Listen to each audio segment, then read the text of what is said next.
रहस्यमयी गर्भ। 60 वर्ष की उर्मिला शहर के बाहरी हिस्से में अपने छोटे से घर में अकेली रहा करती थी। एक रात शहर में बहुत जोर का तूफान आया। जोर जोर से हवाएं और आंधी तूफान के साथ तेज बारिश होने लगी। उन आवाजों को सुनकर कोई भी घबरा जाता, लेकिन उर्मिला घर के सारे खिड़की दरवाजे बंद कर गहरी नींद में सो रही थी। रात के लगभग 12 बजे होंगे कि किसी ने उर्मिला के घर का दरवाजा खटखटाया। दरवाजे के खटखटाने की आवाज सुनकर उर्मिला की नींद खुलती है। आखिर इतनी रात को कौन आया होगा? उर्मिला जाकर दरवाजा खोलती है तो सामने लगभग 26 साल की बेहद सुंदर लड़की को खड़ा देख हैरान रह जाती है। कौन हो बेटा, और इतनी रात को इतने भयंकर तूफान में कहाँ भटक रही हो? चाची, आपने मुझे पहचाना नहीं? मैं आपकी दूर की रिश्तेदार शालिनी। अरे हाँ, बचपन में तुझे देखा था। इतनी जवान हो गई है, कैसे पहचान में आती।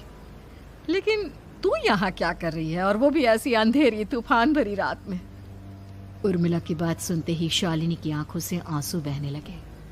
वो फूट फूट कर रोने लगी। ये देखकर उर्मिला को कुछ समझ में नहीं आया और उसने शालिनी का हाथ पकड़कर घर के अंदर आने के लिए कहा।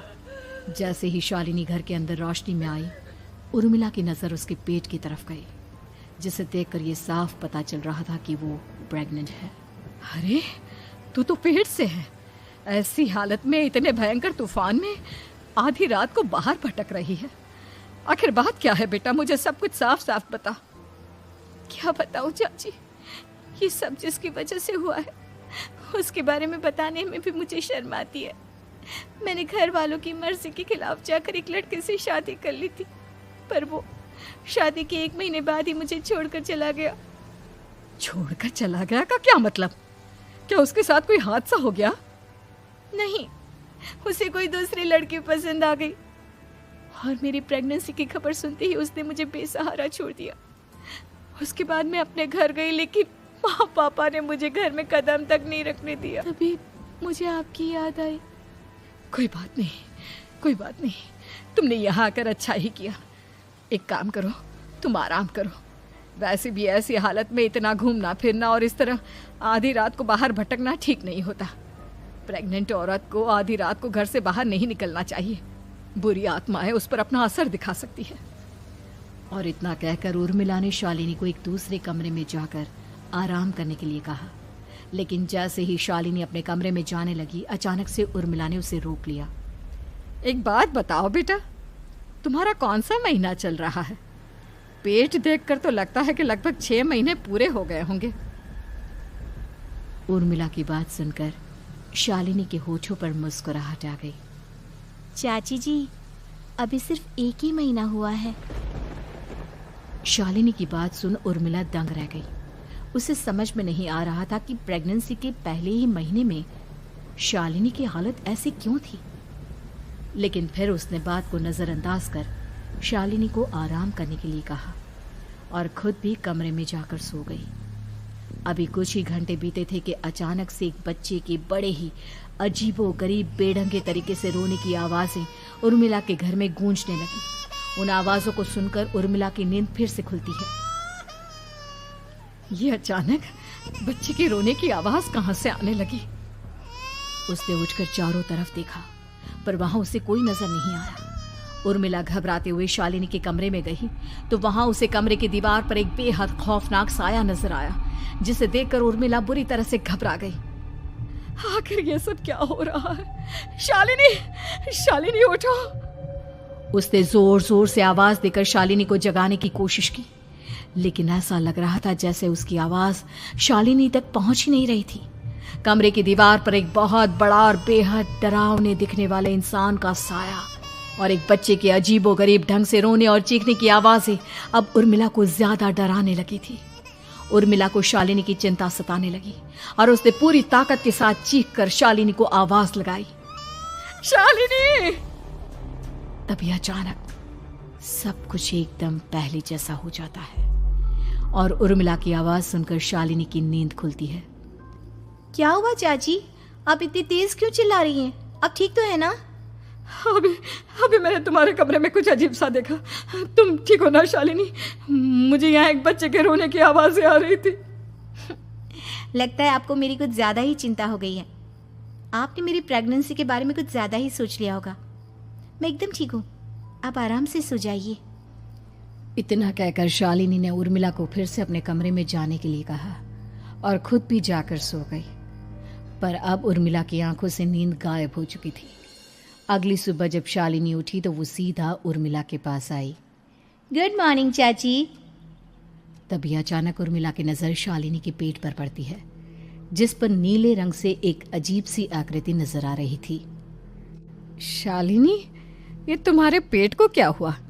मैंने इतनी औरतों को देखा है, ऐसा तो किसी के साथ नहीं होता। शालिनी ने जैसे ही अपने पेट की तरफ देखा तो उसे वहां कुछ भी नजर नहीं आया। चाची कुछ भी तो नहीं है, सब कुछ एकदम नॉर्मल है। आपको क्या अजीब लग रहा है? इससे पहले कि उर्मिला उसके सवाल का कोई जवाब देती, अचानक से शालिनी के पेट में जोर जोर से दर्द होने लगा। वो बुरी तरह दर्द से तड़पने लगी। चाची, चाची। ये सब देखकर उर्मिला बहुत घबरा गई। उसने धीरे धीरे शालिनी के पेट को सहलाना शुरू किया, लेकिन शालिनी का दर्द कम नहीं हुआ। उर्मिला जाकर रसोई से पानी का गिलास लेकर आई और शालिनी को पानी पिलाने की कोशिश करने लगी। ले बेटा, पानी पी ले, तुझे आराम मिलेगा। ले ले। नहीं चाची, मुझे बहुत तेज दर्द हो रहा है। अरे थोड़ा पी ले बेटा। जैसे ही उर्मिला ने शालिनी को पानी पिलाया, उसने देखा कि गिलास में बचा पानी का रंग नीला पड़ गया और शालिनी की आंखें अजीब हो गई। उसके पेट पर बच्चे का एक डरावना चेहरा नजर आने लगा। ये सब देखकर उर्मिला की डर से हालत खराब होने लगी, पर तभी शालिनी का दर्द ठीक हो गया। बेटी, अभी तुम्हारा दर्द ठीक है तो ऐसा करो, तुम थोड़ी देर आराम कर लो। शालिनी को आराम करने के लिए कहकर उर्मिला तेज कदमों से चलकर घर से बाहर निकल जाती है और पास ही रहने वाली एक औरत कालिंदी के पास पहुंचती है। अरे उर्मिला बहन, बड़े दिनों बाद दिखाई दी, क्या हुआ? बहुत घबराई हुई सी लग रही हो, सब ठीक तो है ना?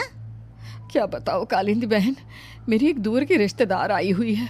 वो पेट से है और उसके साथ ना अजीब अजीब चीजें हो रही है। अब उर्मिला सारी बात कालिंदी को बताती है, जिसे सुनने के बाद काले जादू और तंत्र विद्या की माहिर कालिंदी एक ताबीज बनाकर उसे देती है। बहन, मुझे शालिनी पर किसी बुरी आत्मा का साया लगता है। ये ताबीज ले जाओ, आज रात को 12 बजे उसे पहना देना, फिर सब ठीक हो जाएगा। उर्मिला ताबीज लेकर घर वापस आती है और अब आधी रात के होने का इंतजार करने लगती है। जैसे ही आधी रात होती है, वो नींद में सोई शालिनी को ताबीज पहना शांति से अपने कमरे में आकर अपने पलंग पर लेट जाती है। अब सब ठीक हो जाएगा, ये सोचकर उर्मिला शांति की एक सांस ही लेती है कि तभी अचानक उसकी आंखों के सामने कुछ ऐसा आता है जिसे देखकर उर्मिला डर से चीखने लगती है। तुम कौन हो? कौन हो तुम? जाओ यहाँ से, जाओ जाओ यहाँ से। तभी उर्मिला की एक जोरदार दर्द भरी डरावनी चीख वहां पर गूंज गई। उर्मिला की आंखों के सामने एक बच्चा खड़ा हुआ था, जिसका पूरा शरीर किसी बूढ़े की तरह नजर आता था, लेकिन मुंह किसी नवजात बच्चे की तरह था। उसकी आंखें गुस्से से लाल थी और वो घूर घूर कर उर्मिला की तरफ देखा जा रहा था। कौन हो तुम? कौन हो? उर्मिला के चीखते ही वो बच्चा जोर जोर से रोने लगा। घबराकर उर्मिला ने अपने हाथों को अपने कानों पर रख लिया। उसकी समझ में नहीं आ रहा है कि आखिर ये सब उसके साथ क्या हो रहा है। कौन हो तुम? कौन हो? क्या चाहते हो मुझसे? जाओ जाओ यहाँ से, आखिर तुम हो कौन? तभी अचानक से उर्मिला के पूरे घर में लाल रंग की रोशनी फैल गई। वो बच्चा धीरे धीरे कदमों से चलता हुआ उर्मिला की तरफ बढ़ने लगा। किसी नवजात पैदा हुए बच्चे के जैसे उसके रोने की आवाज अब उर्मिला के कानों में गूंज रही थी। लेकिन कुछ ही सेकंड में वो चुप हो गया और उसने बेहद खतरनाक आवाज में उर्मिला के सवाल का जवाब दिया। मैं वो हूँ जो अब तक पैदा नहीं हुआ, लेकिन जब मैं पैदा हो जाऊंगा तो वो होगा जो अब तक कभी नहीं हुआ। ये क्या कहना चाहते हो तुम? ऐसा क्या हुआ जो अब तक नहीं हुआ? तबाही होगी, तबाही।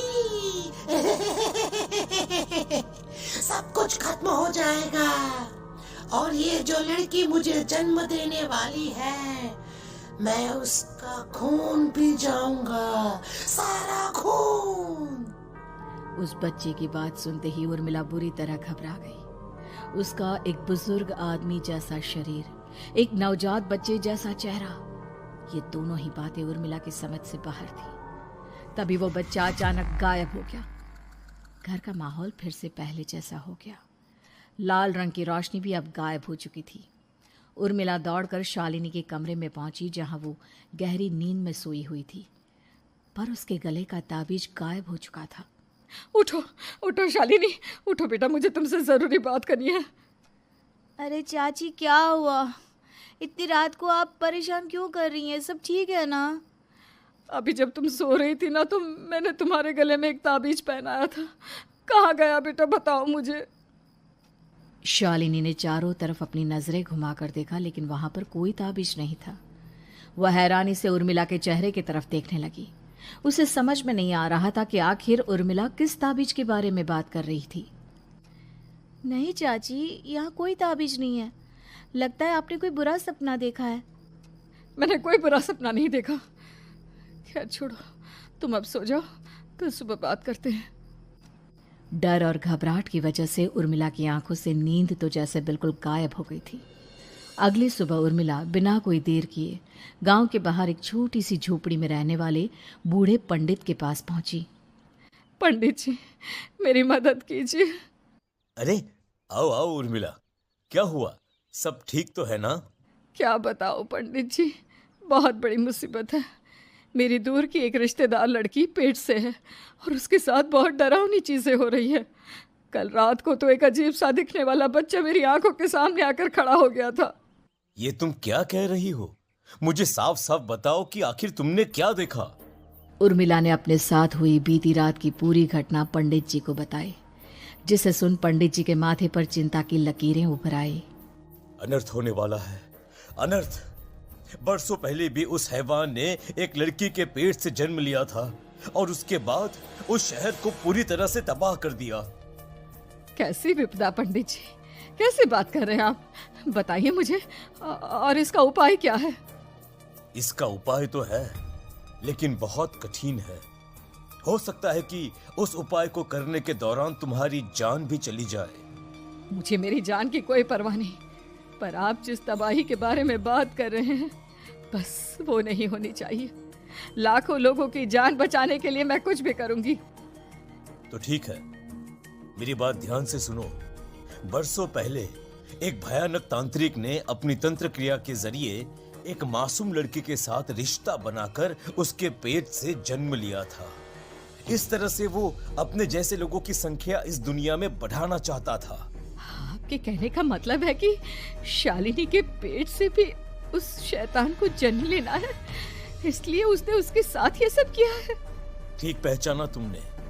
अब मैं तुम्हें एक ऐसा सिंदूर दूंगा जिसे तुम्हें ले जाकर उस लड़की के पेट पर लगाना होगा। क्या ऐसा करने से सब कुछ ठीक हो जाएगा? नहीं उर्मिला, ये सब इतना आसान नहीं। उस लड़की के पेट पर सिंदूर लगाने के बाद तुम्हें उसका पेट काटकर उस हैवान को बाहर निकालना होगा। नहीं पंडित जी, मैं ये सब नहीं कर सकती। मैं भला एक जिंदा लड़की के पेट को अपने हाथों से कैसे काट सकती हूँ? अगर तुमने ऐसा नहीं किया तो कुछ ही दिनों में वो हैवान उस लड़की के शरीर से जन्म लेगा और उसके शरीर के सारे खून को पीकर अपनी ताकत को बढ़ाएगा। उसके बाद वो धीरे धीरे इस पूरे शहर को तबाह कर देगा। यहाँ पर कोई जिंदा नहीं बचेगा। लेकिन अगर मैं उसके पेट को काट दूंगी तो क्या वो जिंदा बच पाएगी? अगर शालिनी को कुछ हो गया तो, अगर उसकी मृत्यु हो गई तो? ऐसा कुछ नहीं होगा उर्मिला, तुम्हें अपने मन को पक्का करके ये काम करना ही होगा। सिंदूर लेने के बाद उर्मिला झोपड़ी से बाहर निकलने ही वाली थी कि तभी पंडित जी ने उसे पीछे से आवाज देकर रोका। उर्मिला, उस लड़की का पेट काटकर हैवान को बाहर निकालना ही काफी नहीं होगा।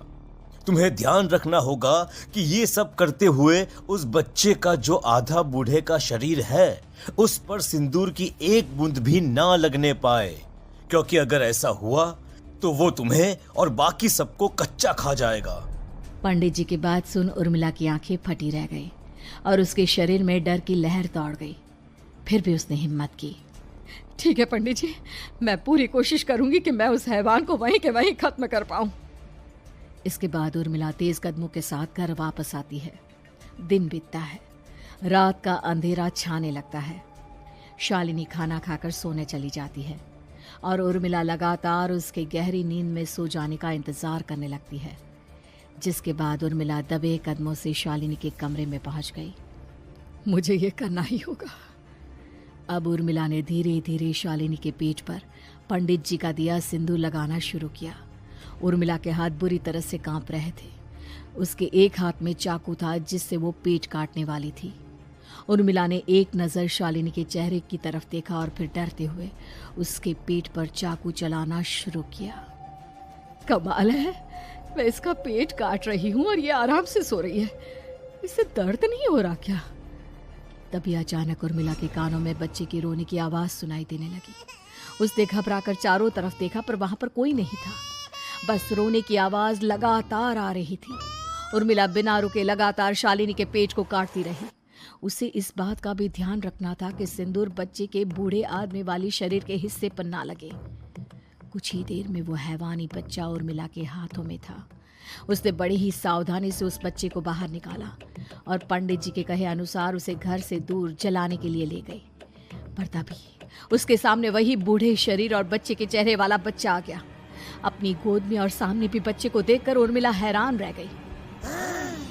मुझे मारोगी? मुझे इतनी हिम्मत कैसे आ गई तुम्हारी? तुम पैदा नहीं हुए हो और मुझे पता है जब तक तुम्हारा जन्म नहीं हो जाता तो मुझे कुछ नहीं कर सकते। इतना बोलते ही उर्मिला तुरंत उस बच्चे को घास के ढेर पर फेंककर उसमें आग लगा देती है, जिसके तुरंत बाद वो बूढ़े आदमी के शरीर और बच्चे के चेहरे वाला अजीब तांत्रिक का भूत भी वहां से गायब हो जाता है। कुछ देर बाद उर्मिला घर पहुंचती है तो वो ये देखकर हैरान रह जाती है कि शालिनी का पेट अपने आप जुड़ चुका था।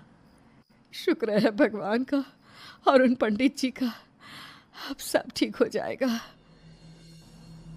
सुबह शालिनी सोकर उठती है तो अपना पेट देख बुरी तरह घबरा जाती है। चाची, चाची ये सब क्या हो गया? मेरा पेट अचानक कम कैसे हो गया? मेरा बच्चा कहाँ गया चाची? बेटी, वो बच्चा नहीं, एक खतरनाक तांत्रिक था जो तुम्हारी कोख से जन्म लेकर सबको मार देना चाहता था। वो पैदा होते ही तुम्हारी जान भी ले लेता, इसलिए मैंने पंडित जी के बताए उपाय से उसका खात्मा कर दिया है। अब सब ठीक है। शालिनी को उर्मिला की बात समझ में नहीं आती, जिसके बाद शालिनी को पूरी बात उर्मिला आराम से समझाती है। अब वो दोनों ही भगवान का शुक्र अदा करती हैं और एक साथ रहने लगती हैं।